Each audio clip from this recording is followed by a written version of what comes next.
bruxismo. ¿Qué es el bruxismo? El bruxismo no es nada más que la contracción del sistema muscular en la articulación temporomandibular. Esta contracción está generada por ciertos niveles de estrés generado por este tiempo de pandemia, de emergencia sanitaria, de confinamiento, en la cual múltiples ideas se nos vienen en mente y nos generan ciertos niveles de estrés.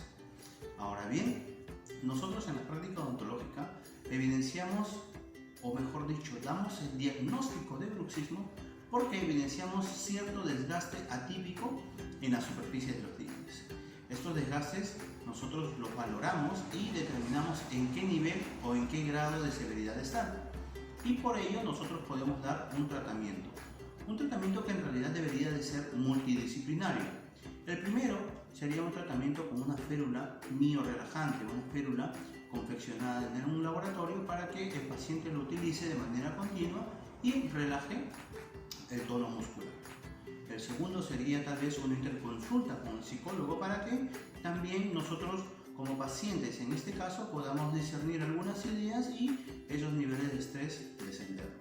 Y tercero también, ¿por qué no?, la ayuda de un fisioterapeuta para que aplique alguna técnica en la cual los músculos que están contraídos puedan relajarse y también disminuir los niveles de estrés y el nivel de desgaste que puedan haber tenido los pacientes.